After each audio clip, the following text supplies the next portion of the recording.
It's like when you change the light bulbs, right? You change the light bulbs to more energy efficiency light bulb. Restaurants is different. Restaurants need these type of, areas type of thing going on. But the drink, we're clicking to the environment. We're clicking to the environment. We're drinking to the environment. When a homeowner changed their light bulb from an incandescent, now from a CFL to LED, when they change their light bulb, there's a whole bunch of benefits in that. A lot of benefits in that, right? But if you just change one light bulb from an incan to an LED, you're going to save like about $100 per year on that one light bulb. That's $100 that you could put somewhere else. Yeah. You dig what I'm saying? So that's what I'm talking about, if it's not benefit. And let's also talk about the less energy that the power plant had to create just for that light to turn on. Yeah. Right? Let's just talk about all that. Let's talk about your life, your energy bill and all that. So when you think about it, you got $100 now extra in your annual income, right? If you look at it that way, that you could have put somewhere else. Maybe you want to buy your wife a bag or something. I don't know. Maybe, maybe I'm sure she would like that too. I don't know, But and they say, man, where am I getting all this money from, right? But that's how you gotta see it, right? That's how you gotta see it. And me as being a guy, now prior to incarceration, I went to school for electrical engineering, whole nine yards. I wasn't one of these guys that like a Frank Lucas, American gangster guy. Because the real truth about Frank Lucas is he couldn't read or write. Just that Denzel played that movie and he didn't want to show that part because he's Denzel, right? But that guy couldn't read or write. But he was a genius in generating revenue. And also he told them people too, but I don't mess with Frank Lewis. But anyway, to make a long story short, so when I got into Green Sea Force is a non-profit organization based out in Brooklyn, whose mission is to empower the disconnected youth in these type of underserved communities, namely NYCHA, public housing. 22% or more of New York City total crime come from public housing. I got that from Mayor Bloomberg administration at the time. It's probably higher now, but when you go to all these public housing, you see the military-style policing that suppress the crime to keep it in the housing development because of all the development that's going on around public housing in New York City. So Green Sea Force was created by Elizabeth Shepard to give these youngsters the experience, job-like experience in the green industry to eventually help them lead a sustainable lifestyle. Also to help them get into the career of their choice. That's awesome, man. But they use like the green industry model. So they do energy conservation work. They do urban ag, right? Build farms all over the city. I was about to ask you if they like work on urban composting or like even farming. We might not have enough on this podcast, man. I'm telling you. Don't worry. I would love to have you on the show again if we run out of time. But honestly, like this is awesome to hear. Like this is great. Definitely. And I was there when Green Sea Force first started. So a lot of their projects, they first projects I was a part of. I was a team leader. I was boots on the ground, front line, whatever you was leading the charge, and it was a good experience for me. And that's what you need. Yeah, definitely. That's what you need is like I was saying before that a lot of people don't know the whole energy efficiency or just going environmental in general. Right. And you always need some kind of mentor or some kind of role model to show you because then like for example you just said that you were a team leader, you were leading the team. Definitely. And then you're just duplicating your skills to everyone else. Compound effect right there. Well, how I met Heather James. Heather, man, you know what? Ted. You can cut this if you want to, but I feel like I need to tell this story. All right, come on over. Let's give it up. Give it up for Heather James. Yeah. You need applause on your podcast, man. I'll put one in there. It's not going to sell it enough, right? Good. No. I was gonna say you could just stretch this over for her. There you I go. already know you're gonna undersell yourself, Maybe, Lawrence. maybe Okay, not. all right. She's gonna undersell himself. You are. So Lawrence is working for Green City Force Right. as a team leader, right? And Mayor Bloomberg, former mayor of New York City, had this thing called cool roofs, where he was gonna coat roofs white. That keeps the temperature cooler inside the building. That reduces the need for your air conditioning. You're putting less stress on the power grid. You're not turning on those dirty backup power plants. So it's good for everyone. It's Right. sustainable and it's good for the people who live in the buildings. Titanium coating. It's not. Anytime It's not someone a say paint. I'm like, it's not paint. Yeah, come over here, Lawrence. Yeah, I was It's gonna not- say, it's not talking a to the paint. mic for that. It's a titanium coating. So I'm like early 20s at this point, right? And me and another friend, Juan Carlos, we said, you know what, this is a cool idea. We want to start our own nonprofit called the White Roof Project. We're going to do the same thing. We're going to work with cool roofs, but we're also going to focus on bringing people in who are new to the sustainability movement. Okay. That's honestly incredible. That's Yeah, it awesome. was. So we Yeah, partnered. you guys are pumping me up to like do more with Yeah. like this stuff, man. No, it was amazing. I mean, we had no idea what we're doing. Our first project, they were like, you need a crane to get the coating up there. And we're like, how the hell do we get a crane, right? I mean, I think it was 23. But anyway, we're on a Cool Roofs project, a partner project, White Roof and Cool Roofs. And Cool Roofs had contracted with Green City Forest to do the actual coating. We was killing it too. Yeah. By the way, Ted, we was killing it. Come over here to the mic. Yeah, Yeah, I Lawrence. can say By the way, Ted, like we was killing it. Yeah, Lawrence is killing it. 2.5 million square feet. Oh, 100%. 100%. Wait, And repeat that number for everyone. 2.5 million square foot of rooftops in New York City. That's just in New York City. Plus, we advised 10 other cities on how to do their own White Roof, Cool Roof program. It was truly amazing. But so I get there, right? And Lawrence has got his team. This is pretty soon after he had just joined, right? And this guy, I mean, I'll never forget this guy because a bucket of this coating weighs about 80 pounds. I'm not exaggerating. I'm struggling to get one of these things up a 5-story walk-up because we're coating a 5-story walk-up, I think, at this point. Okay. Lawrence rolls out. He's got 2 buckets in each hand. Okay, this guy's holding. Just like, yo, this 4 ain't nothing on me. buckets of white roof coating. Like this is nothing. Get up there, and these young people, the way they were following him, seeing, wow, look at him with those 4 buckets going up the stairs.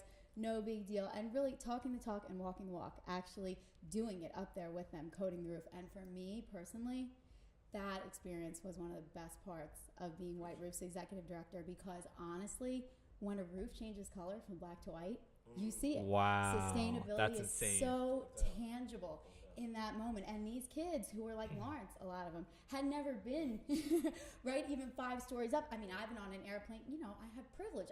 I've been looking down all the time, right? She said she had privilege. I do. White privilege and privilege of other kinds, right? I tell you. Raquel Pena told me that white is a state of mind. She told me that like 8 years ago. And today, if you think about it, it's a state of mind, man. Because, people just wake up and, this is who I am. I want to point out 2 things that just happened. All right, Heather, you just pointed out Lawrence he saw a problem, he was being the solution. Yeah, I want to emphasize to everyone that you see a problem, either do something about it, be the solution, or don't bitch about it. I got something for you, too. I got something on that very same point. And also, the second thing is that what you just said before, state of mind, yes, thank you. I'm reading your mind right now. Right? Got a lot going on in the head, man. But no, just state of mind. I was just listening to Tony Robbins' podcast on the way here, and they were talking about unity. They were talking about racism, and I was just like, that's perfect for the environment because, it totally goes into environmental justice, and that could be a whole nother topic for another time. But you're blowing me away right now, Ted. Seriously, and it breaks my heart, but it's also a good thing to be educated on because they even said shout out to Tony Robbins, by the way, in his podcast because he crap, I forgot what the guy's name was, but they were pretty much saying that there's a difference between being racist and showing racist slurs, if that makes sense, or like talking racist but you're not actually being racist. And they were saying that all of us are people of color, the way we perceived it, like the media has perceived it and everything is like we're me and Heather are white. Okay, cool. Like that's the norm. Right. And then all of a sudden they're like, yeah, white people, and then people of color. I'm like, wait. It's a social construct. Exactly. To a certain extent. Yes. But I think the people, like the kids that you had in Green City Forest, like they breathe in that oppression and they think, oh, there's no way for me to ever change my community. And then when they think that, or they team, don't know how to do it. Yeah, they don't know how, and they don't think they can have an impact. And then, when they're on the team with Lawrence and they see the roof change color and finally they have that. Oh, that has to be point. eye-opening. I can What's what's going on? Like it feels too because yes. What we always say, describe like the facial expression, everything. Like what's going on? I mean, it's definitely hard work. Because you're in the sun. It's hot. So if it's 90 degrees outside, it's about 120, 140 on the black surface. Damn. But what Heather and I always used to do was when we coat. Yeah, the heat gun too. You show the temperature, right? And sometimes I used to get crazy and do like 1,000 push-ups in 30 minutes on the rooftop just to let them see, hey man, this is nothing, it's a champ. But what I should do was when we coat the first coating, because you got to put 2 coatings on there. Every 500 square foot, you got to put another coat. We would put the coating on, and then we do this test. The test is you put their hand on the black surface and their hand on a freshly titanium coating surface, and they feel the difference immediately. Oh, I can't imagine. It was like ASC rolling on the surface. And then you would explain to them that the people that live under, you're going to change the temperature of the building by, a degree and 30% as far as, the whole building, So they don't have to use that much electricity. You tighten the rooftop. And it reflects the sun by 90%. When the silver top do like 70%, it reflects the sun rays by 90%. That's insane. So the youth really brought into it, man, and I enjoyed it. But Heather was finished. Oh, okay. No, that's fine. No, it's awesome. It's tangible change. You can see it and you can feel it right away. By the way, is the camera still going? Yes, Okay, yes. wanna Don't make worry. sure. No, Sorry, and I'll go back over that in a second. But I think just that was the first time that a lot of these kids, young people, could see that they could have an impact on their community. And that made me feel like, oh wow, okay, sustainability really can change lives. And I know it sounds hokey, but when you understand that you're having a direct impact on the space that you live in, and you're making that positive change instead of that negative change, people react to that and buy into that in a different kind of way. Right? I feel like that's almost like a high too. Like almost absolutely. like like for example, you're changing someone's life like that releases so much dopamine into their head, like makes them feel good. But like you were saying, it's a positive impact. It's a positive direction. You know what, Ted and Heather? What come to mind is that in this industry, it brings people together that normally won't be together. Absolutely. You know what I'm saying? Like you start from the community that's always people always find a way to separate themselves, right? So even the people that we serve, the target population, they separate themselves from geographical, the guys with the dreads who only go with the guys with the dreads, the guys with the bald head, right? That's what they were talking about on the podcast. It's grouping. It's definitely they group themselves. Grouping. Self-imposed crisis all day. But in this industry, we bring all these people together. If you look at the people that was with Heather that day, if you look at the photo, I was looking at people from different neighborhoods. I was looking at different genders. I was looking at different nationalities. I was looking at different preference. That's awesome. Right? That's incredible. And I was seeing all these people working together as a team. And we was where? St. Mark somewhere? Downtown, 4th Street? I got a good ass memory, man. Big shout out to Lawrence Dowell Harris. But we was somewhere after 2.5 million square feet. I remember that day. And we was down there and everybody was working together, man. That's why I'm telling you, the green industry, it used to be just a classification that used to have these type of things. Geothermal unit, been around for a long time. All these type of things. But now, in order for this to work, the whole world have to be on one page. Yeah. You know what I'm saying? The whole world. You know what I'm saying? So I really hope, and I know we won't be able to do it today, but if we could talk about the Green Deal one day, talk about the pros and cons of it. Remind me after the show and I'll you know what I mean? We'll put everything together. Like we're not there yet for the Green Deal. It's a good concept, but it's like 2 way off right now. you know. But she's on the right page. It's a good idea for when it comes time. Yeah, definitely. Perfect. Thank you for letting me tell your story, Lawrence. Appreciate that. I mean, you know. He's an inspiration. Hey guys, really quick, Heather, stay here right now. I'm getting out now. Cheers to sustainability and cheers to community. All right. For sure. There we go. I love it. All right. You know, Heather still looks like she's 22, by the way. Thank you. Must be. Honestly, when we first met, I honestly thought she was like, yeah. She told me her age. You two are sucking up now, both of you. Oh, It's not sucking up when it's true feelings. yeah, true. But yeah, I didn't think she was the age that she told me. Yeah. I was like, no, and then she actually didn't believe that I was the age I told her. I hear that. Oh my god. Well, because I hang out with a lot of older people. Okay. And I told her my real age, and she actually went to a couple of her friends. Like when we met, we went to a house party after Surf Rider beach cleanup, and that's how me and her met, and that all went down. But yeah, like our mutual friend that invited us to her house party, right. She's like, yeah, he's that age, and she's like, wow, that's interesting. Because I'll be honest, I'm 24, about to be 25. Whoa, you 24 right now? I'm 24, yeah. Get out of Right? Exactly my point. No, man. Yeah, wow. No, I'm just thinking about, you know, man, 24. So when I met Heather, you was about... Yeah, A lot younger. Yeah, man. I was a lot younger. All right, that's good. No, but it's good because, you know why I say that? Because, like, one of your questions that Heather had sent to me that maybe asked, like, what I was doing around that time Quincy Ford first started. Oh, yeah, I was about to ask you about to hit me with that one? Yeah. Yeah. I told you I'm reading your mind, bro. You know. You're just right, bro. But I was thinking about that because, like, sometimes you think about that when you look back on history and stuff like that, like what you was doing around that time. You know, when Martin Luther King. It's amazing, like when you actually like see that, like just looking at the timeline and how everything. No doubt, because I remember Lisbeth was showing, who's, by the way, she's like my everything, man. You know, she gave me that shot when nobody wanted to give me a shot. And that runs deep with me, you know. No one can ever really take me from, you know, like no one can pay me, even if they try to give me more money or whatever, you know.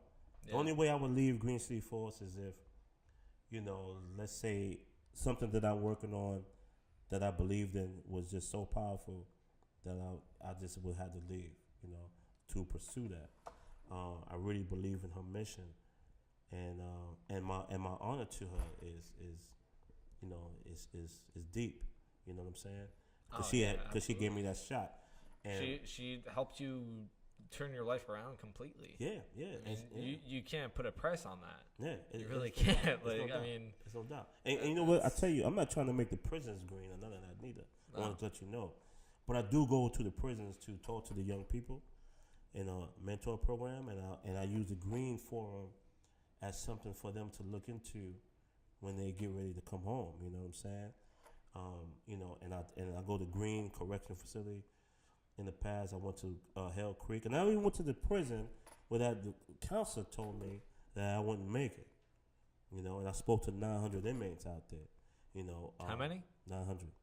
You know, because they put me in like a gym. Okay. And then I was going to each dorm, speaking to, like, you know, a small. You were doing more of a private, more individual. Right. Conversation. You know, and then I get letters. You know, they send letters to Green City Force and everything.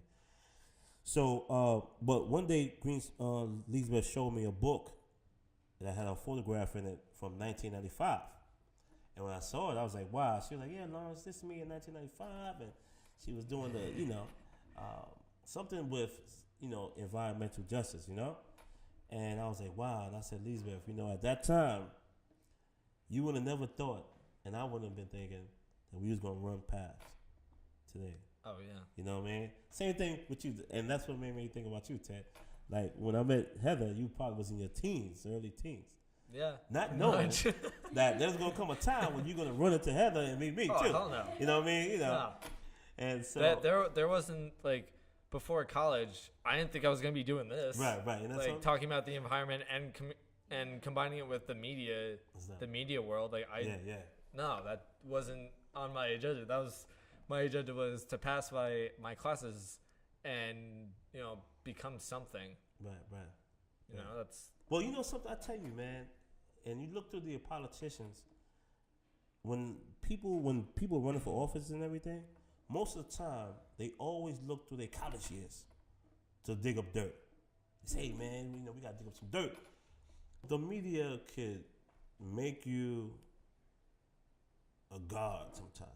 Oh, it can. It can make you like the media up there. It can make you Right? a god, or it can make you such a scumbag. It's real easy, Ted. And I'm it's giving really you something right yeah. now, Ted. It can make you like a god, right? Yeah. And I'm not an irreligious person. I'm just saying it can put you up there is what I'm trying to get at. It can make a person a god. Yeah. And then it can reverse you. Bring you as low as a dog. In seconds. And there's nothing against dogs. I love dogs. But I'm just saying, if you take God and you reverse the word, it's dog. It can make you high as a dog and bring you low as a dog. And the reason why I say that is because a lot of times it depends on who's trying to bring a point, And like when you have someone that when they go to college, that's when they first just left their house, they independent, and sometimes they lose themselves. So like I just want to tell the young people that when they go to college, even the old people that go back to college, don't lose yourself. Have those same strong values that you had in your household or what you believe in, because it may come and haunt you sooner or later. You know what I'm saying? One thing I did like about college is that you have the free will to say what you want to say. You know what I mean? How you really feel. But you still have to respect everybody's boundaries. You know what I mean? You still shouldn't get out of line. You should still be positive. You know what I'm saying? And what we were talking about earlier, we was talking about, when you see a problem, right? There's 3 things I teach my young people. 3 things. And they can use this when they get interviewed. They can use this like elevator pitch, whatever the case may be. And they keep these 3 things. And the 3 things is you point out the problem, right? You talk about a solution. And then you have an action. You know what I'm saying? You point out the problem, you give a solution, you do the action. Action got to follow up with it. And that can go for a lot of things, you know what I'm saying? But like, say like you're having an interview. Yeah, it's a universal system. Yes, it definitely is. It definitely is. So we point out the problem, people on low fixed income. Like I run a program called Empower, state-run program. Everybody that paid a utility bill in New York State, 1% of their bill goes into what they call the System Benefit Charge, SBC. If they see on their bill, it's SBC. So if you got $100 bill and you pay your bill, $1 of that, and I think they tax too, $1 of that goes into this kitty, right? This pool, this bucket called a System Benefit Charge. That pool is how NYSERDA, right? The New York State Energy Development Research Authority, right? That's the energy department. Okay, Yeah. I'm telling you, man. Listen, man. This is deep, right? But they are the energy department, and this is how they put out incentives and rebates for like solar panel programs, for energy efficiency programs. When Carl Edison takes your old refrigerator and give you $50, that's where that money comes from, right? So they have an Empower program. And this Empower program, anybody that got low income or fixed income and pay too much on their annual bill, they qualify for these free services. Oh, that's cool. And these free services is LED lighting, up to 16, up to 30 candelabras installed in your house, smoke alarm, carbon monoxide detector. Carbon monoxide alarm. Yeah. They also check your refrigerator. If it's pushing out too much energy, you get put in for a free Energy Star one, right? They check your carbon monoxide level in the house. They change your shower head, right, to a beautiful low flow energy saving shower head. They give you some energy tips. You get all this. They check for gas leaks. In New York, a lot of gas leaks been blowing like a up whole shebang, like for free. Wow. Now, normally you gotta pay like a shit ton of money for that. No, but it's all free if you pay if you qualify because of your. So like, let me get this straight. So yeah, okay, I have this bill, say it's $100. Right. I pay $150 instead just to be ahead of the game. All of a sudden that extra, like it's taxed, so probably about, they would put like $40 into this pool, and everyone else puts it. Everybody in the whole New York everyone State. else does that same thing. So they got a lot of money here. Now, I'm just giving you one little thing of what I do, right? So Green City Force, right, figured out a way how to become a Empower contractor, right? Now, Empower contractor is the people that got to do the work. And then after they do the work, they bill NYSERDA. These are for my services. The NYSERDA pay the contractor. So Green City Force, in the early stages, they used to do like maybe 15 orders a year, whatever. It was good experience for the young people to learn about energy conservation and everything. Yeah, of course. So Green City Force came to me and said, hey, Lawrence, man, you think you can run the program? I said, no problem. How much I made last year? They said 25,000. It's okay. So I take the young people, get them to buy into it, and I run it like an operation in the street. Same concept. So guess what? So from February of that year to December of that year, I grossed $570,000, man. I'm sorry, repeat that? Yeah, I got your attention now. I grossed I think I heard it right. Yeah. 750,000. $570,000. $570,000. Yes. Now the prior year they made $25,000 because I got the young people to understand that. Look at this, and they was getting livable wages. These are graduates of Green City Force. Now they working in what Green City Force had created called a social enterprise, right? And NYSERDA loved Green City Force, and they allowed us to make a team. First, we had to get trained up. I had to get certified, and I had to get a BPI envelope and build it. I already went through all that training already. I'm nice now. I tell you, you give me something, I'm gonna eat it, breathe it, wear it, right? And he told me, don't come back without the certification. I said, I got you, right? So I went, studied, and made it happen. Certification, got it. All right, boom. Let's go. So now we're contractors, right? I took the youth from Brownsville, Castle Hill, all these, underserved communities, made them into auditors, Empower auditors, man. And let me tell you what they do. Wait, did they have any experience before this? They had no experience except for Green City Force training. Okay. And now they have to do the invoicing, the data tracking, data collecting, installation, install these things, right? And as a team, we grossed $570,000 that year, and they all made a livable wage, $17, $18 an hour, right? Okay, so in one whole year, you guys turn around and put like built in 570,000 revenue was generated. The revenue was $570,000. Yeah, out of something that only grows 25,000 the year prior, right? So the Green City Force said, "All right, Lawrence, you know what? Let's make this bigger. Let's bring on more young people, and let's make this bigger. Grow it. You know what I'm saying? And we start to move forward. And then Green City Force started to do other things too. Start getting other contracts, and then I would go and make sure that runs right. Because a lot of stuff, like if you saw some of the articles, a lot of times like we have to do safety. Like you have to be on point. This is why I was so good with that, because we working in these underserved communities that have violence, that have crime wave, but energy conservation have to go in there too.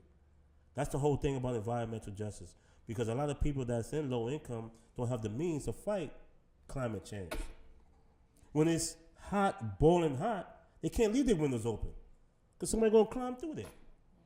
You know what I'm saying? Crime is hot. So you have to penetrate through those neighborhoods to help these people even more. So the best way to do it is use the people that live there, the young people that live there. So are you saying that just because of the zip code you live in, it shouldn't affect how the environment that you live in is treated or is operating? Without a shadow of a doubt, man. You see, what you see right now going on in the 5 boroughs in New York City, the Bronx is the poorest borough out of all of them. Out of the 5 boroughs, the Bronx is the poorest borough. Brooklyn has 2 of the poorest neighborhoods, though. You have Coney Island and Brownsville, 2 of the poorest neighborhoods Google it. Great It's beer, really- by the way, Coney Island. Just Big shout out, MCU, whatever. right? Yeah, but so what you see what's going on, Ted, is a lot of developing is happening in these neighborhoods. And why is that? Because the land is cheap.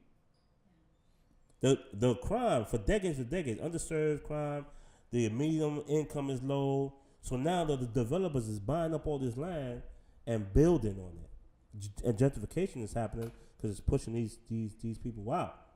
These people got to go somewhere, right? But what used to happen before that, when you go into these neighborhoods like in the Bronx, you see that the health situation and the buildings that's there, you have sanitation processing places there. You have all these garages and all these toxic Hunts Point, crazy toxic factories there and all that. And you'll see the people health around there is bad, you know. Oh yeah, like bad. in the Bronx, in the city, even northern Jersey, there was an event called Let's Clear the Air, and I want to say it was Groundworks Elizabeth and the Kane Earth Science Club. Could be wrong. I could have forgot another group, but they did a project, and they did an air quality project. Yeah. They took this environmental piece of equipment, and they were actually testing the air quality there. And because there was this one road, I don't remember the name of it, but there was this one road that was pretty much like a trucker road, like any, like, you know, waste management trucks, garbage trucks, anything like that. They were passing through this road every single day, numerous times a day, right? And all that exhaust, like, you know how you could see from a big truck, like all the smoke that comes out of the exhaust pipe. Yeah, it was pouring into there, and there was a lot of cases of asthma, breathing problems, respiratory issues. No question, because you know what they call that comes out of those trucks you can't see? It's called particulates. Yes. Particulates. And give you one example of a particulate, that if you ever go on a sunny day and you open up the shade and you see all this stuff floating, right? Just to give you one example of what it is. You see the stuff floating, you know, these little things floating by the window. Yeah. And then you close the curtain. Do you see it? No. But that stuff is still there. Yeah. So that's what particulates are, those tiny little things. So I guess just because you can't see it doesn't mean it's not there. That's right. That's exactly my whole point. So all these trucks, these diesel fuels going back and forth. We don't see it in the air. No, we don't. But it gets into these young people's lungs, get into these elders' lungs who don't have the resources to fight this type of environmental injustice, you know? So that is why I'm telling you is that it's so important that now if we want to save the planet, we got to go inside these type of communities that, you know, people didn't go into before. Well, yeah, in order to save the planet, you got to start with yourself first, because if you can't do the skills yourself, how are you going to teach other people to do it? Yeah, true indeed. Warning. As you watch the show, be sure to clink at your own risk. Drinks may not appear the way that they seem.